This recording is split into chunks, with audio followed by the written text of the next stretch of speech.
రైతుల గురించి గాని తెలంగాణ ప్రజాపాలన గురించి గాని మాట్లాడే అర్హత కేసీఆర్ గాని కేటీఆర్ గాని లేదనే విషయాన్ని మరొకసారి గుర్తు చేస్తున్నాం.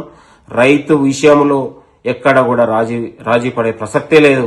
రైతుల విషయంలో మేము ఇవాళ రైతులకు న్యాయం చేయడానికి ఎంతవరకైనా వెళ్ళడానికి మేము సిద్ధంగా ఉన్న విషయాన్ని మరొకసారి గుర్తు చేస్తూ, దేశ చరిత్రలోనే తెలంగాణ రాష్ట్రం ఒక ఆదర్శమైన రైతులకు ఆదర్శ రాష్ట్రంగా ఇవాళ ఆదర్శమైన రైతులను తయారు చేసి దేశ ప్రజలకు అందించినటువంటి ఘనత విషయాన్ని మరొకసారి గుర్తు చేస్తున్నాం. కేటీఆర్ అహంకారపూరితమైన మాటలు, ఇవాళ తను అవినీతి వేల కోట్ల లక్షల కోట్ల అవినీతి చేసి ఇవాళ కేటీఆర్ మాట్లాడితే చాలా నిస్సిగ్గుగా ఉంది.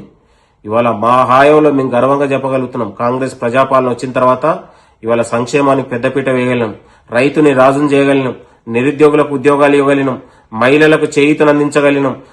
ఇట్లా చెప్పుకుంటూ పోతే వందల రకాలుగా 2.5 ఏళ్లలోనే దేశం గర్వపడేలా, తెలంగాణ రాష్ట్రం ప్రపంచ దేశాలకు గర్వపడేలా ఇవాళ అభివృద్ధిలో సంక్షేమంలో గొప్ప పురోగతిని సాధించడం అనే విషయాన్ని మరొకసారి గుర్తు చేస్తూ, కాంగ్రెస్ ప్రజాపాలనలోనే రైతన్నకు మేలు జరిగింది, రైతుని రాజును చేసినాం అనడానికి ఇవాళ రైతు పండించిన పంట కావచ్చు, రైతులకు రుణమాఫీ కావచ్చు, రైతుకి ఇచ్చిన భరోసా కావచ్చు, రైతుకి ఇచ్చిన సన్నోడ్లకు ఇచ్చినటువంటి బోనస్ కావచ్చు, మద్దతు ధర అంశం కావచ్చు, ఇట్లా ఇవన్నీ చెప్పుకుంటా పోతే తెలంగాణలో మేము చేసినటువంటి రైతులకు గొప్ప అభివృద్ధిగా, గొప్ప విశ్వాసంగా గర్వంగా మేము చెప్పగలుగుతున్నాం. Thank you. నమస్తే.